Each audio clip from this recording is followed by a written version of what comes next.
Este es un mensaje del pastor Darren Roberts, traducido y predicado para todos aquellos que hablan en español, desatando la verdad del Evangelio de Jesucristo a un mundo perdido para la gloria de Dios. Buenos días, me alegro de verlos de nuevo.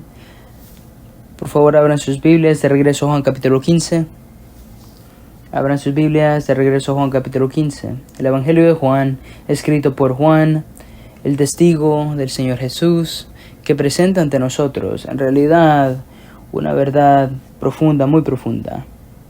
Quiero comenzar nuestro tiempo leyendo Juan 15 del 1 al 11, solo para recordarnos de este momento, para recordarnos de hacia dónde nos dirigimos. Creo que es importante ponernos de nuevo en la piel de los discípulos. El jueves en la tarde de la semana de la Pascua, horas de este momento, el Señor Jesús va a ser brutalmente ejecutado ante sus ojos. Antes de este momento, durante esta semana, han tenido un tiempo bastante emotivo con el Señor Jesús. Desde él siendo alabado como el rey de los judíos para ser rechazado, Judas traicionándolo, y ahora están en la última cena. Judas ha traicionado al Señor, quedan 11 sentados con Jesús. Y están tratando de entender una sola pregunta, están tratando de averiguar ahora que el Señor Jesús va a salir y apartarse de ellos en su presencia física. Están tratando de lidiar con la realidad de cómo se supone que debemos relacionarnos contigo una vez que te hayas ido. Él dice, te voy a enviar el Espíritu Santo, Él va a orar en tu vida y va a morar en ti. Y Él después dice, si estás tratando de entender esa idea abstracta del Espíritu Santo morando en ti, que vas a estar cerca de mí, te voy a dar una metáfora de la vid y los sarmientos, para que puedas entender eso que parece abstracto. Solo quiero simplificarlo para ti. Ahora hay que leer con eso en mente. Juan 15, versículo 1. Yo soy la vid verdadera, y mi Padre es el viñador. Todo sarmiento que en mí no da fruto, lo quita y lo tira. Y todo el que da fruto, lo poda para que dé más fruto. Vosotros ya estáis limpios por la palabra que os he hablado. Permanecer en mí y yo en vosotros. Como el sarmiento no puede dar fruto por sí mismo si no permanece en la vid, así tampoco vosotros si no permanecéis en mí. Yo soy la vid, vosotros los sarmientos. El que permanece en mí y yo en él, ese da mucho fruto, porque separados de mí nada podéis hacer. Si alguno no permanece en mí, es echado fuera como un sarmiento y se seca, y los recogen, los echan al fuego y se queman. Si permanecéis en mí y mis palabras permanecen en vosotros, pedid lo que queráis y os será hecho. En esto es glorificado mi Padre, en que deis mucho fruto, y así probéis que sois mis discípulos. Como el Padre me ha amado, así también yo os he amado, permanecer en mi amor. Si guardáis mis mandamientos, permaneceréis en mi amor, así como yo he guardado los mandamientos de mi Padre y permanezco en su amor. Estas cosas os he hablado, para que mi gozo esté en vosotros, y vuestro gozo sea perfecto. En agosto del 2003 ocurrió el apagón más grande en la historia de los Estados Unidos. Es posible que algunos de ustedes lo recuerden. Se extendió por todo el noreste de los Estados Unidos y Canadá. 50 millones de personas se quedaron sin electricidad. El apagón más grande de la historia de nuestro país. La gente se esforzó para entender la realidad, que habían perdido poder, habían perdido la luz, habían perdido los recursos para poder mantener las cosas cargadas, como sus teléfonos. Los hospitales estaban esforzando para mantener los generadores en funcionamiento, para poder tener la energía y la potencia para mantener las máquinas vitales en funcionamiento. Un neoyorquino recordó que cuando se agotó la batería de su teléfono, hubo una rapidez en las baterías. Todos que intentaban cargar los teléfonos, un radio o algo para poder tener una conexión con el mundo exterior. A la pérdida de comunicación. Desde los dispositivos de los aeropuertos, la industria de viajes, los hogares, desde los hospitales, todos estaban en un momento crítico donde necesitaban aprovechar la red de electricidad, necesitaban algo que genere la energía para que mantenga el mundo funcionando. Los informes del apagón decían esto: este apagón expuso cuánto dependientes somos de las fuentes de energía para sobrevivir. Esto expuso lo dependientes que somos de las fuentes de energía para sobrevivir. Qué metáfora y pensamiento tan interesante para comparar con Juan 15. La gente entró en pánico, el caos se desató con la pérdida de una fuente de energía vital a la que la gente podía conectarse. En la misma forma, el Señor Jesús está usando una metáfora que es muy similar. Él está diciendo: yo soy la vid, ustedes los sarmientos, y si no están en una unión vital, sacando poder de mí, si no estás obteniendo recursos de mí, si no estás obteniendo la vitalidad que necesitas de mí, no tendrás ningún poder espiritual, no puedes hacer nada bueno, no tendrás incapacidad. Y eso es un pensamiento muy interesante cuando lo pensamos. Todos los días de nuestras vidas, usando esa metáfora, estamos muy familiarizados con la idea de que estamos buscando a una fuente de energía para cargar algo en nuestra vida. ¿No lo estamos haciendo? Algunos de ustedes pueden identificarse incluso en nuestras casas cuando tomamos el cable de carga de alguien. No, yo no lo tomé, tú lo tomaste, ¿no? Entendemos de lo que es el necesitar acceder a algo, conectarnos a algo, poner algo en un lugar de energía para recibir energía y vitalidad. Las baterías necesitan ser recargadas, los carros necesitan gasolina, esta es una energía. El mundo se paralizó en el 2003 cuando la gente se quedó sin energía de la red eléctrica. Así como el teléfono celular necesita un cargador, un ventilador necesita fuente de alimentación, un radio no prende si no tiene corriente, el tráfico aéreo necesita energía para comunicarse. Jesús le va a decir a los discípulos y a mí y a nosotros: si no permanecen en mí, no tendrán poder. Debemos ser un pueblo que se da cuenta de nuestra capacidad de agradar a Cristo está en proporción directa en cuanto estamos en la fuente de poder. Es algo un poco triste a veces. Si miramos a nuestras vidas, es posible que estemos más preocupados por mantener fuentes de poder que llegan a cosas de nuestras vidas, que mantienen nuestra salud física funcionando. Y no estamos tan preocupados que estemos conectados con la vida de Jesucristo para nuestra vitalidad espiritual. No nos preocupamos tanto cuando no estamos en la estación de acoplamiento. Ese es Cristo. El cordón de poder es Cristo, que necesitamos mantenernos conectados al mundo, a las aplicaciones, a todo. Pero ¿estamos preocupados de estar conectados con Cristo? Ese es un pensamiento muy importante. Si pasaríamos algún tiempo con ustedes, estarías tan preocupado y nervioso para encontrar el cable de alimentación de tu teléfono, en lo mismo que estás nervioso para obtener una copia de la palabra de Dios. Estarías tan preocupado por tus disciplinas espirituales, tu compromiso con la iglesia, tu tiempo en la predicación, en la oración, en la confesión. Estás tan desesperado para aprovechar los recursos vitales de la vid, así mismo como las otras cosas del mundo te distraen. Somos una cultura muy distraída que nos dice: conectémonos a todo lo demás. Y Cristo les está diciendo a todos los discípulos: eso es en vano si no estás atado a mí. Nada. Es muy vergonzoso muchas veces cuando estamos más preocupados de las cosas terrenales que por las cosas eternas. Así que Jesús viene y le dice a los discípulos: necesitan permanecer. Noten el texto para entender la idea de la permanencia. La semana pasada mencioné que los primeros 11 versículos aquí, Jesús dice 6 veces que necesitan permanecer, y mi hijo después me dijo, fue muy respetuoso y me dijo: papá, habían 11, no 6, y le dije: sí, podían haber 11, y él me dijo: no, tú papá dijiste 6, pero yo te digo, hay 11 y él tiene la razón. Quería que vean este tema de nuestro Señor. Él está hablando de estar conectado vitalmente.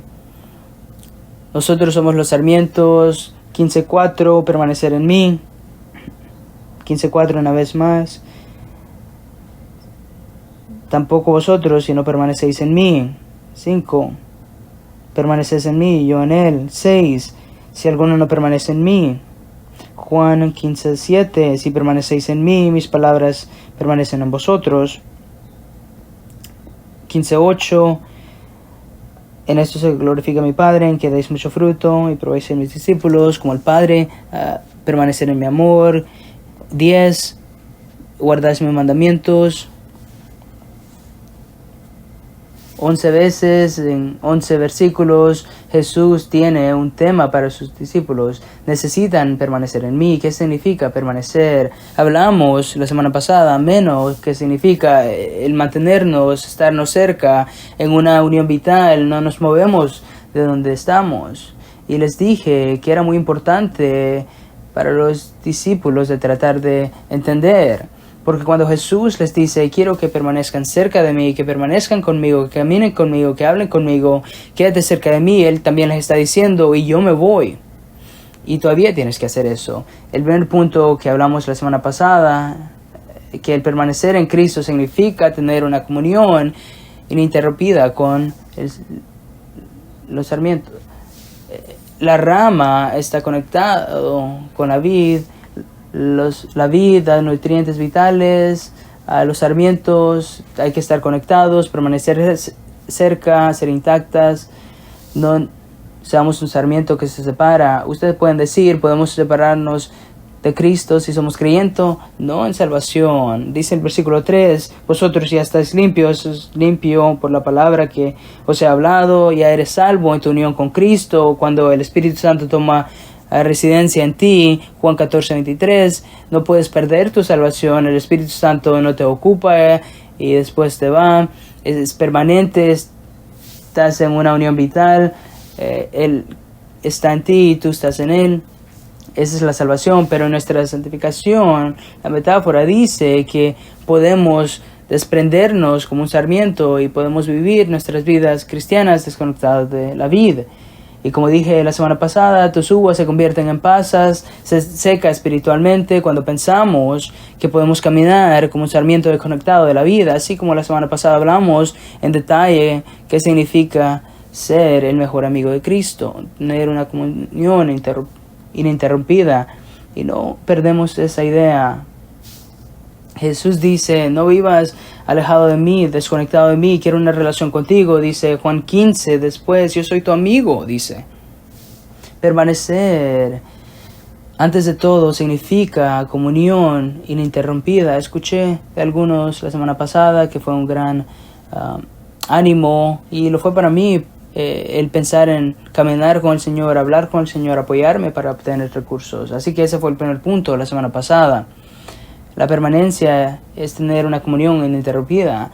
Nuestro segundo punto fue que deberíamos tener una necesidad, desesperación. Él entendió, Jesús, cómo los nutrientes vitales fluyen de un lugar, de la vid al sarmiento. Si está desconectada, el sarmiento muere. Así que deberemos estar desesperadamente dependiendo del Señor, buscando constantemente en Él la fuerza, los recursos, mirando a su palabra, mirando a su pueblo, mirando a sus medios para caminar con Él en oración, obediencia, sumisión y conversión. Así que vimos 2 puntos. Permanecer la última vez es una comunión ininterrumpida y tenemos que ser dependientes desesperadamente en Él. Ahora nuestro tercer punto, el permanecer resulta en tener frutos gozosos. Permanecer resulta en frutos gozosos. Y aquí está mi tesis que voy a desarrollar a medida que vayamos. El dar fruto gozoso es el permanecer en Cristo. Jesús ha dividido toda la humanidad en 2 grupos de personas, si se recuerdan. Miren, versículo 2. Todo sarmiento que está actuando, que está conectado en mí, pero no lo está, lo quita. Noten, versículo 6, si alguno no permanece en mí, eso es decir, no está conectado verdaderamente, es echado fuera como sarmiento y se seca, y los recogen, los echan al fuego y se queman. Les estoy diciendo, sarmiento muerto es de lo que está hablando. Los sarmientos que no están conectados a la vid reciben bacteria, hongo, no lo puedes tirar al piso, lo tienes que quemar y sacarlo de la viñera. Ese es un grupo de personas en el planeta Tierra. Esos que no están conectados a la vid van a ser quemados por el pecado. Y después hay otro punto, otro grupo, los 11, los creyentes que se supone que deben dar fruto. Y lo que quiero que entiendan acerca de nuestro tiempo hoy es que Cristo no solo nos dice que permanezcamos en Él porque quiere que simplemente nos esforzamos en nuestra vida cristiana. Él quiere que veamos que estamos separados de los que no son creyentes. Ellos son sarmiento muerte, pero nosotros somos creyentes y vamos a dar fruto, y quiere que permanezca en nosotros para que demos mucho y mucho fruto. Y tal vez si pudieran escucharme en esto, el tono de lo que va a suceder aquí no es un tono de regañar, no es una exhortación fuerte donde Jesús está, sino que se está revolteando, está cruzando sus brazos y diciéndolo, espero que descubras cómo llevar tu vida cristiana bien. No, pero este es el tono que tiene aquí. Él está mirando a los 11, él está diciendo, los amo, en unas horas voy a morir por ustedes. Estoy conectado vitalmente contigo, van a tener todos los beneficios de mi salvación. Mi Padre, el Espíritu Santo y yo hemos tenido un plan desde el concilio de la Trinidad en la eternidad, que en la gracia soberana vamos a salvarlos, hacerlos dar fruto, y quiero que me traigas gloria. Y necesito que entiendas que quiero ver más fruto en tu vida y voy a orquestar las circunstancias. ¿Te recuerdas el viñador?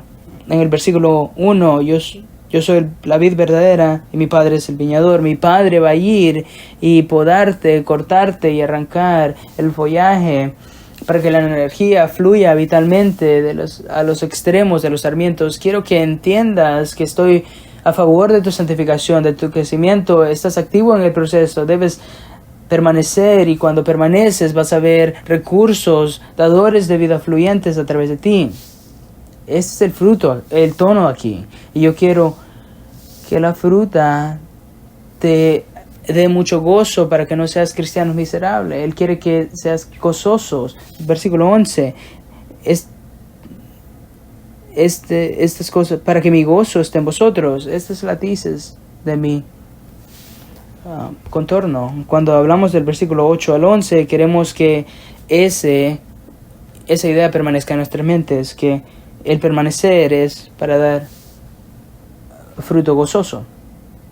Y aquí está en esta conversación, Jesús les está diciendo a ellos, mi Padre os ama, y os estoy podando, te amo, te doy vitalidad, te doy todos los recursos, y ahora quiero que entiendas que si permaneces, Él va a producir cosas en tu vida que demuestra lo mucho que estoy a favor de tu crecimiento, de tu progreso. Incluso podrías decir, Jesús está diciendo que cuando me haya ido, no quiero que olvides cuánto te amo.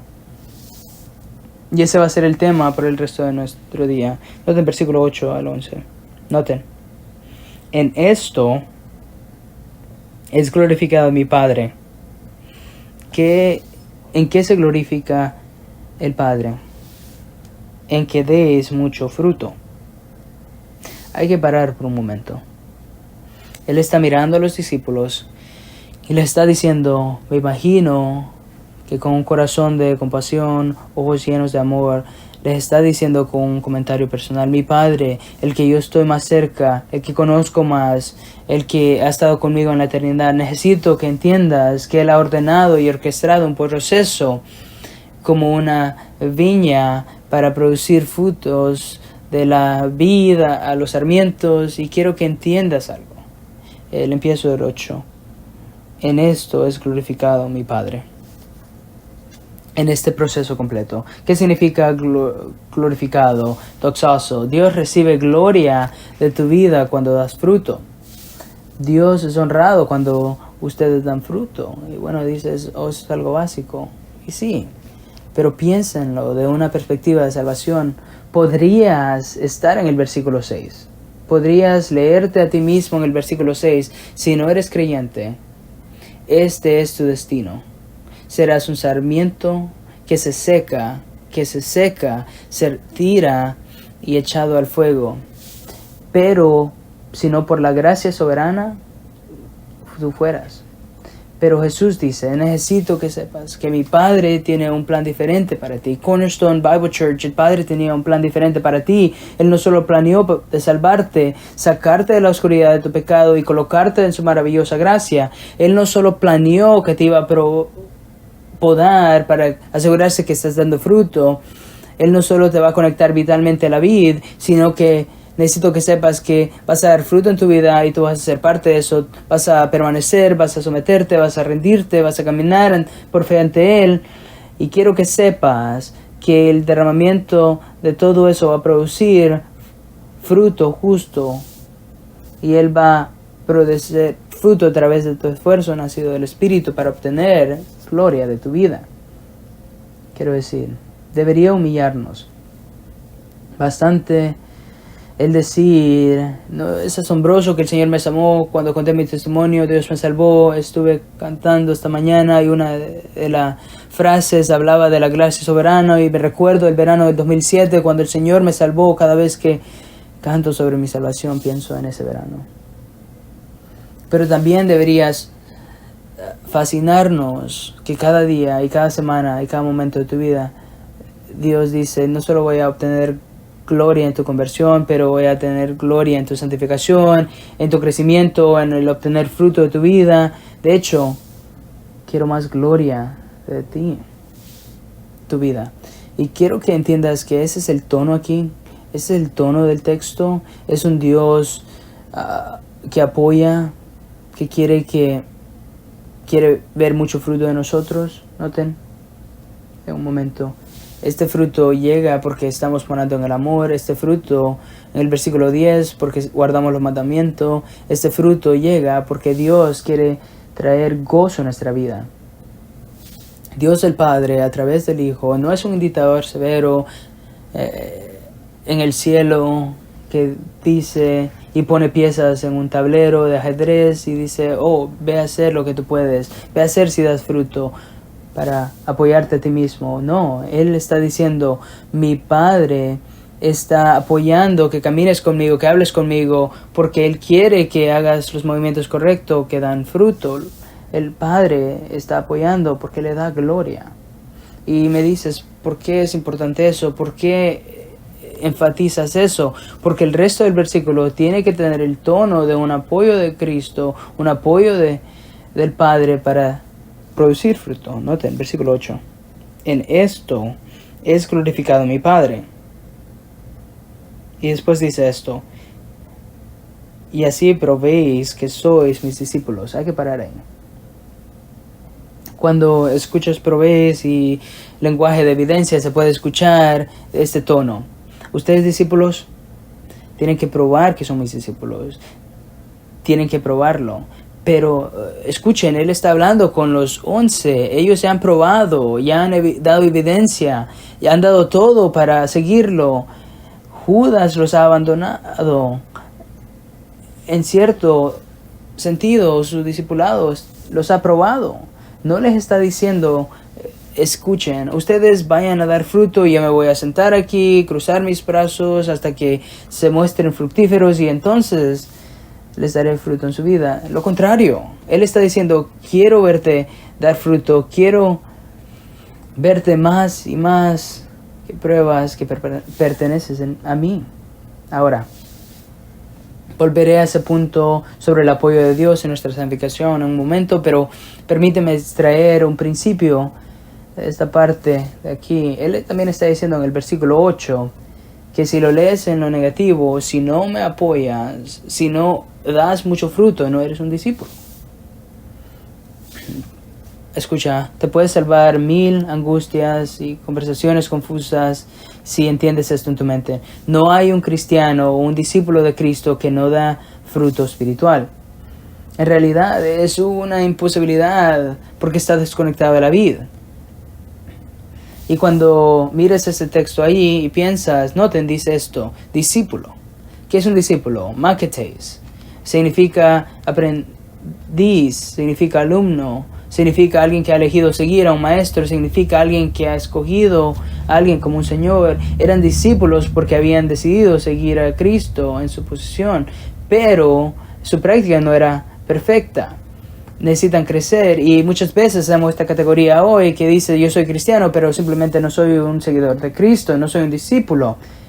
Hay dos categorías, discípulos y cristianos, y los cristianos todavía no han sido convertidos a realmente discípulos. Bueno, Jesús dice, si no hay fruto, no eres discípulo, no eres cristiano. Y dirías, ¿qué es la fruta? Que daría evidencia que alguien no está conectado a la vid. Noten, miren el Nuevo Testamento, si dicen qué falta en la vida de alguien para que enseñen que no están conectados a la vid. Mateo 3:8 dice que damos el fruto de arrepentimiento. Un creyente es conocido por la confesión de su pecado y el arrepentimiento. Si eres un cristiano, ahora el permanecer en Cristo no significa perfección, significa seguir y continuar. Y cada vez que te sales y te desconectas de la vid, odias la idea de alejarte de Él, odias la idea de no caminar con Él, y das fruto de arrepentimiento. Alguien dice que es cristiano pero nunca se aparta del pecado. Alguien dice que es cristiano pero no es sensible al pecado. Y alguien dice que es cristiano pero no es agobiado por su pecado. Escucha, el Espíritu Santo no está obrando en sus vidas. Juan 16:8 dice, yo enviaré el Espíritu y os convencerá de pecado, de justicia y de juicio. En la vida interior, que no es sensible a la convicción del pecado y apartarse del pecado, ese es el fruto faltante de la conversión. Si no te arrepientes y no tienes arrepentimiento, no eres cristiano. Puedes tener arrepentimiento que no es perfecto, puedes tener problemas con el pecado, pero siempre amarás a Cristo. Gálatas 5, estos son frutos que vienen de Cristo: gozo, paz, paciencia, bondad, benignidad, fidelidad, mansedumbre, dominio propio. Contra tales cosas no hay ley. Cuando pensamos de esos frutos, obviamente los discípulos no tienen Gálatas 5 en su mente. Habían entendido de Mateo 3:8 porque Juan es el último evangelio, pero no sabían de Gálatas. Pero ellos habrían sabido del fruto que Jesús estaba hablando cuando estaban conectados a Él. Jesús es la encarnación perfecta de los frutos del Espíritu. Ellos habían pensado, ¿cómo mido que tengo fruto? ¿Acto como mi Salvador? Una persona que dice que es un discípulo pero no se mira nada como Cristo, no habla como Cristo, no le importan las cosas de Cristo, no tiene los frutos de Cristo, no tiene la actitud de Cristo, el peso de Cristo, no le importan las cosas del Padre. Este es una persona que no está conectada a la vida. Noten el texto. Si lo lees en el adjetivo, versículo 8, si no tienes mucho fruto, no eres discípulo. Efesios 5:9, tenemos el fruto de la luz, de la justicia, de la verdad. Fruto en tu vida te convierte en un cristiano que dice la verdad. Ya no eres mentiroso. Los discípulos habrían conocido que el que estaba con nosotros, que no era un verdadero discípulo, era un mentiroso. Si alguien viene y dice, yo soy cristiano, y son un mentiroso patológico y no se aparta de la mentira, no digo que no les cueste el mentir, pero que su vida no haya de dejar de mentir, no están cambiando a la verdad, no están en la luz de la verdad. Soy un discípulo. Si alguien dice soy un discípulo, pero también viven una vida secreta, oculta de la vergüenza y del pecado, son un mentiroso. No, esta es una persona que está perdida. En Santiago 3:17, la sabiduría que viene de lo alto, esto es fruto, es abierto a la razón, lleno de misericordia, lleno de buenos frutos. Los discípulos habían entendido que Cristo es un Cristo perdonador, misericordioso. Ellos no habían tenido Gálatas 5, simplemente habían visto a Jesús, el que da fruto. Si no nos miramos como ti, no podemos declarar que somos tus seguidores. Es como que si dirías y mirarías a los discípulos y le presentas a los discípulos algún cristianismo cultural, ambiental de estos días, donde el cristianismo ambiental nos llama a suscribirnos en un medio ambiente para aprender, pero no tenemos una vida transformada y pueden vivir para Cristo, pero por su pecado también. Si le habrías dicho a los discípulos que hay una persona que clama ser cristiano pero no ha cambiado su vida, ellos dirían, ¿estabas en el aposento alto? Jesús diría que es imposible. Jesús dijo, recuerden, en Juan 14:15, si me amas, guardarás mis mandamientos. Si no guardas los mandamientos, eso sería locura. Eso es locura. Eso es un punto muy fácil para entender, pero eso no es lo que Jesús le está diciendo primordialmente a los 11. Le estaba diciendo algo más. Quiero darte una mejor traducción. No lo hago a menudo, pero la palabra ahí para probar muchas veces habla de la evidencia o probarte a sí mismo, pero puede hablar de dar evidencia a algo en un sentido así, pero Jesús no está hablando a Israel que se engaña a sí mismo. Jesús no le está hablando a los judíos desobedientes que viven su pecado. Jesús no le está hablando al que se engaña a sí mismo. Él está hablando a los 11 que son suyos. No está tratando de exponerlos para probarse a sí mismos, sino que está diciendo, yo sé que van a dar fruto, yo sé que esos son el que son y quiero que den más y más frutos. Así que déjame darte una mejor traducción.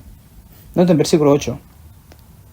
Esta sería una mejor traducción y voy a reemplazar la palabra probéis y esta sería una traducción. En esto, esta sería, mi Padre es glorificado, que deis mucho fruto y os convertáis en mis discípulos. Y os convertáis en mis discípulos. Y pueden escuchar eso y nuestro oído va, pastor, pero acabas de decir que son discípulos, ¿cómo van a convertirse en discípulos? Bueno, vi como 15 traducciones y muchos usaron la palabra prueba menos una. Y la nueva traducción dice esto. Mi Padre es glorificado en esto, que des mucho fruto y os hacéis mis discípulos. No usa la palabra probáis. ¿Y por qué importa eso? Porque creo que Jesús trató de usar la palabra de convertir o hacerse. Jesús les dice posicionalmente, ya están limpios, versículo 3, si regresas al aposento alto, he puesto mi amor en ti, te he salvado por fe eres mío. Eres justo, por mí serás salvo, por mi sangre mañana serás apartado a causa de mi muerte y voy a estar a favor de ti. Así que posicionalmente son mis discípulos, pero en práctica, en el dar fruto, quiero que se hagan más y más y más discípulos y en práctica. Como los discípulos que están en posición, vosotros son mis alumnos, yo soy tu líder, pero tienes que vivir como así. Muchas veces, muchos de ustedes son necios. Muchas veces están llenos de pecado. A veces están discutiendo conmigo acerca de mi propósito del reino. A veces ustedes están cayendo como Pedro que quiere irse y quitar la cabeza para el reino de Dios. Unos de ustedes están discutiendo quién se va a sentar a mi derecha y a mi izquierda. Muchas veces cuestionan mi bondad, no tienen fe, son mis discípulos, pero muchas veces no actúan como eso. Así que quiero que te conviertas en lo que eres. Esa sería mi traducción. Noten versículo 8 ahora. En esto, piensa en mi traducción, en esto se glorifica mi Padre. Cuando tú das fruto y te haces pruebas más y más y más, como a la imagen de un discípulo que da mucho fruto. Amados, si eres un cristiano aquí, no puedes ser más perfecto de lo que sos en Cristo. Eres santificado, justificado, serás glorificado. Eres posicionalmente arraigado en Cristo, que no se puede ir.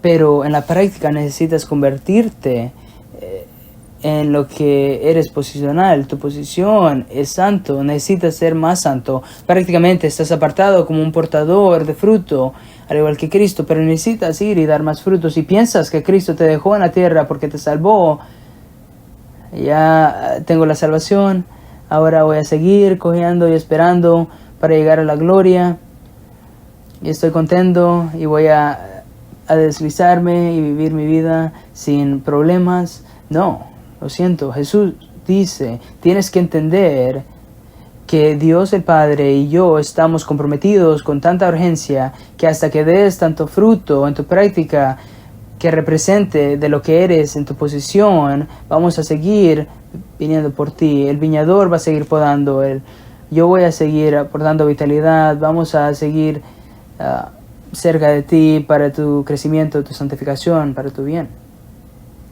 Y tú dices, ¿en qué resulta todo eso, esa vida de pensamiento? Cada día que me levanto, mi Padre quiere que obtenga más fruto en mi vida. Nota en versículo 11.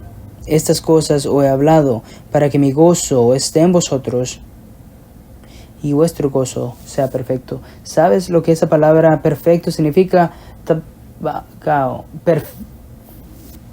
Abundante, cristianismo abundante, gozoso. Jesús no solo está buscando una pequeña balde de uva, sino que quiere muchos que salgan. Jesús no está diciendo que vayas a probarte a ti mismo. Jesús está diciendo, estoy a tu favor para ayudarte. ¿Y por qué importa eso? Amados, ¿por qué importa eso? Porque somos como los discípulos. Cada vez que surge una dificultad en nuestras vidas, comenzamos a preguntarnos si Dios está para nosotros. Cada vez que nos enfrentamos a lo difícil, pruebas, lo que no preferimos en nuestra vida, no nos oímos decir inmediatamente, gracias, has puesto tus manos sobre los sarmientos, estás podando, estás cortando, estás retirando el follaje, estás trayendo pruebas, dificultades, y yo sé que estás haciendo el bien para mí porque obtienes gloria del fruto y quieres que yo tenga gozo y conozco que este día difícil fue un regalo tuyo. No. Hacemos eso cuando nuestra teología está activa, hacemos eso cuando pensamos bíblicamente, hacemos eso cuando estamos en Juan 15, pero cuando estamos en la carne no pensamos de esa forma. En realidad decimos lo contrario. Esto ha sido muy difícil, simplemente no sé qué hacer, estamos muchas veces cegados por nuestra circunstancia, no vemos más allá y decimos el viñador, la vid es glorificado por el fruto, Él quiere que demos fruto. Yo creo que he oído, 10 veces últimamente, alguien me explicó a mí alguna área de su vida y puedo relacionarme con ellos que enfrentan una lucha, una dificultad y no dicen que Dios está buscando lo mejor para mí, pero muchas veces parece, porque la teología que debería de venir detrás de eso es que Dios quiere que ser glorificado por el fruto, quiere traer fruto a mi vida. En eso no nos enfocamos. Y muchas veces cuando pregunto sobre eso, hay esta otra capa en esto. Combiné dos palabras, more. Hice una palabra ahorita. Les pueden decir a todos que el pastor creó en una palabra. Esta idea morbida, este legalismo cristiano que tiene esta idea, yo voy a hacer muy bien, voy a hacerlo todo por Dios y me voy a limpiar y una vez que lo tenga todo empaquetado, ahora Dios realmente es para mí. ¿Realmente? ¿Sí? ¿Eso estuvo en los espacios blancos? ¿Lo perdí en el texto? ¿O no? Debería decir, no, Dios realmente está queriendo obtener gloria cuando limpie mi vida. Esa es una idea sutil del legalismo conductual. Esa idea de que Dios te está apoyando cuando estés limpio. Creo que uno de los peligros que veo en nuestra teología reformada, que tiene una idea grande de la soberanía de Dios, que estamos temerosos de la teología carismática, de evangelio de la prosperidad, y eso está bien, pero a veces tenemos que decir, Dios me está apoyando, Él quiere fruto en mi vida. Yo sé que lo difícil, el objetivo de Dios es para ayudarnos. No, si el Señor te va a corregir si vives en pecado. Dios, Hebreos 12, disciplina a sus hijos y trae consecuencias, pero eso no cambia el hecho que en el versículo 8 mi Padre es glorificado, que Él da fruto, y nota el versículo 9, como el Padre me ha amado, así también os he amado. Yo estoy para ti, tengo afección por ti. Y tú dices, ¿cuál es el amor del versículo 9 que el Hijo tiene para mí? El versículo 9, como el Padre me ha amado, así también yo os he amado. Así que permanecer en mi amor. Amados, tenemos que apoyarnos en el amor de Dios, en la bondad de Dios. El tono de ese texto es tanto como el Padre es para el Hijo y su amor, el Hijo es para nosotros en el fruto. A veces, amados, les digo, nosotros somos un pueblo cristiano legalista que actúa como si Dios no fuera para nosotros, no nos ayudara. Recientemente estaba hablando con un querido hermano cristiano y estaba pensando en esta idea y le dije muchas veces, oye, en Mateo 7 Dios dice que Él no nos da piedras sino nos da serpientes. Y este hermano dice, es Mateo 7:9, somos malos, dice. Y Dios nos da buenas dádivas. Dios, somos malos y nosotros damos buenos regalos, buenas dádivas a nuestros hijos. Cuanto más el Padre, que es el viñador, a nosotros. Y tiene que darse cuenta que Dios no nos da piedras ni serpientes. Él está apoyándote a ti para tu crecimiento, para su gloria. Nos beneficia a nosotros el entender que Dios está ayudándonos a nosotros. Creo que he tenido mucho miedo de convertirme en un carismático de prosperidad al decir que Dios es para mí, nos apoya. Amados, deberías decir en tu teología todos los días que Dios me apoya, Dios quiere que permanezca en su amor. ¿Cuál es el amor de Dios en Cristo? Salvación, redención, cuidado por mí, su provisión para mí. ¿Cuán frecuentes está saturado, cristiano, con la idea de que sin importar lo que venga, lo difícil que venga, Dios está a mi favor, Él no va a estar en contra de mí, Él quiere fruto para mí, Él quiere gloria en mi vida, Él quiere que yo viva al lado de su amor? ¿Cuán frecuente somos lo opuesto, cuestionando los motivos de Dios? Muchas veces adoramos el Dios de serpientes y piedras. Esa es una teología deformada, esa es una teología agotadora. Muchas veces necesitamos limpiarnos. Sí, necesitas vivir una vida justa, santa, y tienes que esperar que Dios te va a dar fruto. Y puedes decir, hoy las pruebas, la dificultad, Satanás, el maligno, el mundo, la televisión, todo el mundo alrededor de nosotros. Y va a llegar, puede llegar hoy, mañana, en 6 semanas, pero eso cambia el hecho que Dios es bueno y quiere obtener gloria y quiere dar fruto, quiere que des fruto. ¿Qué tiene que ver eso con la bondad de Dios y el obrar en tu vida? Debemos tener compasión cuando la gente está sufriendo, no tenemos que minimizar el dolor. Deberíamos consolar a los que están tristes, los que sufren con ellos. Dios quiere y tiene el mejor interés para nosotros. Noten, en los medios de los que se produce eso, noten el texto. Dicen, yo quiero lo mejor. Pastor, yo quiero eso. Yo quiero vivir de esa forma. Quiero tener eso en mi mente. Quiero tener esa confianza. Bueno, esto es lo que Jesús dice en el versículo 10. Si guardáis mis mandamientos, permaneceréis en mi amor. Si dijeras al Señor aquí en el versículo 10, ¿cómo expreso mi amor por ti? ¿Cómo podría pagarte? Y Él diría, no puedes pagármelo todo. Y tú dirías, ¿cómo puedo demostrar mi lealtad? ¿Cómo puedo demostrar mi devoción? ¿Cómo podría realmente permanecer en ti? Jesús diría, guardar mis mandamientos, guarda mis mandamientos. Bueno, y dirías, ¿hasta qué punto? Como todos los mandamientos. Cualquier cosa que Cristo dice que hagamos en su palabra y nos dice que lo hagamos, particularmente como personas del nuevo pacto, necesitamos guardar. ¿Y cuál es el estándar de guardar los mandamientos? Bueno,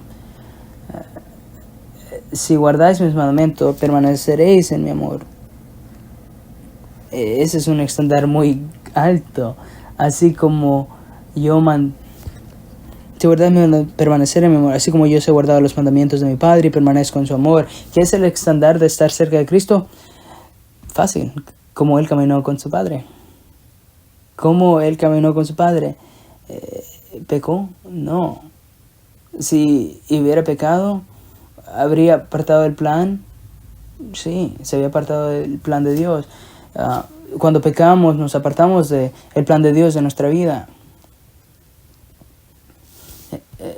Juan 4:34, mi alimento es el hacer la voluntad del que me envió. Juan 5:30, no puedo hacer nada por mi cuenta, mi voluntad es hacer su voluntad. 6:38, porque no he venido del cielo para hacer mi voluntad, sino la que me envió. Si tú me dijeras a mí, pastor, ¿cómo puedo crecer en mi devoción por Cristo, mi amor por Cristo, mi permanencia en Cristo? Yo diría, identifica cada área de tu vida en la que pecas y desesperadamente camina en obediencia y enjártate a ese recurso vital. Y vendrías y me dijeras, ¿es eso legalismo? Muchas personas dicen, ¿o es legalismo? No, el legalismo es tener nuestro propio estándar y hacer eso. El que estoy diciendo es, si la palabra de Dios nos dice obedecer, tenemos que obedecer. El legalismo es decir yo soy aceptable ante Dios por lo que hago. No. ¿Eres un cristiano obediente? ¿Eres obediente a Cristo? ¿En qué áreas de tu vida quieres vivir por ti mismo? Esas son áreas que no estás permaneciendo. Tienes que arrepentirte y confesar eso. Eres una sarmiento rebelde. ¿Sabes lo que es asombroso? Cuando pecamos, ¿qué pensamos? El pecado nos promete libertad, pero nos miente. El pecado nos promete euforia, pero luego nos hace culpable. El pecado nos promete felicidad y luego nos deja vacío. Él promete escapar, pero nos esclaviza. No, y solo quieres más con el pecado. El pecado te promete contentamiento, pero solo te da contentamiento breve. ¿Sabes por qué dice el Padre es el viñador y yo te apoyo? Versículo 11, noten. Estas cosas os he hablado para que mi gozo esté en vosotros. Yo te apoyo. Yo quiero que estés gozoso, que tengas abundancia. Y noten, tu gozo sea perfecto. Quiero mucho gozo para ti. Si quieres hacer todo en reversa y leer el 11, 10, 9, 8, dice, enséñame un cristiano feliz, gozoso, y te enseñaré un cristiano obediente. Enséñame un cristiano miserable, que no tiene gozo, y te enseñaré un cristiano que no está obedeciendo. Enséñame a un cristiano que es obediente y está caminando con el Señor, orando y buscándolo, y te enseñaré un cristiano que es obediente. Enséñame un cristiano que permanece y te enseñaré un cristiano que está cerca de Cristo. Enséñame un cristiano que da fruto y te enseñaré un cristiano que está abrazando al Señor. ¿Entiendes? Puedes decir, pastor, esa metáfora de fructificación, la vid, los sarmientos, el viñador, te puedo decir, es muy alentador, es útil, pero a menudo pienso en permanecer en mis temporadas más difíciles. A menudo pienso en acercarme a Cristo cuando es muy difícil. No siempre permanezco. como debería cuando todo va bien, y es probablemente parte de lo que está ocurriendo, porque en el contexto van a ir a pruebas. He estado leyendo mucho recientemente en las botánicas, las funciones estructurales, los sistemas vasculares. Cada vez que veo una metáfora voy a estudiar. Aprendí de los pastores, ovejas, la vida agraria, y creo que esto te va a animar mucho. Aquellos de ustedes que están tentados de pensar, no sabes qué tan difícil es para mí el dar fruto en esta temporada, ha sido muy difícil obedecer, y así que encontré artículos recientes que hablaban de sequías severas. Una fue en la Napa de California cuando ocurrió la sequía más grande en la historia en el 2013, y otro fue recientemente en el valle de Huet de Rodano en Francia. Y lo que ocurrió en esta sequía es que todos se entraron en desesperación porque las condiciones eran tan difíciles y severas, y todos pensaron que iba a ser la peor cosecha en lo que todos habían tenido en la historia. Sorprendentemente, lo que sucedió, sin embargo, es que esos viñadores, esos agricultores aprendieron que después de una temporada difícil de sequía, después de una dura temporada en que el suelo parecía duro, en realidad tuvieron la cosecha más fructífera de su vida y las uvas de mejor sabor que jamás habían producido. ¿Por qué? Porque aprendieron algo de la vida, de las plantas de uvas, que cuando las condiciones se vuelven muy duras, las raíces se vuelven súper profundas, porque esas raíces en una gran planta están cavando y cavando y cavando y cavando para obtener nutrición, y pudieron extraer de la tierra la nutrición más preciosa y bendita que pudieron obtener. Y entonces los agricultores se dieron cuenta que no estamos produciendo muchas hojas, pero estamos produciendo muchas uvas, porque entendieron que todo iba para las uvas, toda la energía. Y esto es lo que dijeron: las condiciones duras, incluso en terrenos difíciles, lo que parece menos fructífero, esas dificultades, esas temporadas duras, esto es lo que aprendieron. Adversidad y duras condiciones producen los racimos de uvas más fructíferos que habían producido en toda su cosecha. ¿No es interesante? ¿No es esta nuestra vida? Las temporadas más duras, difíciles de nuestra realidad, donde Dios está trayendo mayor cantidad de fruto. Lo más difícil es que en los días más difíciles, en el clima más difícil, las sarmientos se vuelven muy cómodas y no dan mucho fruto. Amados, ¿no es esa nuestra vida? Juan 15 en realidad es una metáfora para toda nuestra vida. Dios quiere fruto. Él es para ti en fruto. Y cuando más dure la temporada, más profundo quiere que lleguen tus raíces para que permanezcas en Él y des cosecha frutos, mucho fruto. Y recuerda esto para que camines a través de Juan 15. Necesito permanecer en Él, ser obediente a Él, inquebrantable, el compañero con Él. Debo buscar su palabra en oración, no debo estar fuera de Él, caminar en obediencia. Y esto nos traerá toneladas de fruto. Hay que orar. Señor, oro para que nuestros corazones estén llenos con las realidades de Juan 15.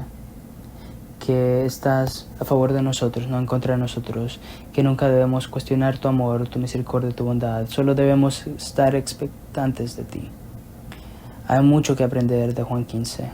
Que pasemos nuestras vidas aprovechando esta metáfora. Y no importa en qué temporada de nuestra vida estemos, que traigas mucho fruto. En tu nombre, amén. Para más información sobre esta enseñanza y otros recursos, puede dirigirse a nuestro sitio web cbckaty.org o acercarse a la mesa de recursos en español al final de nuestro servicio.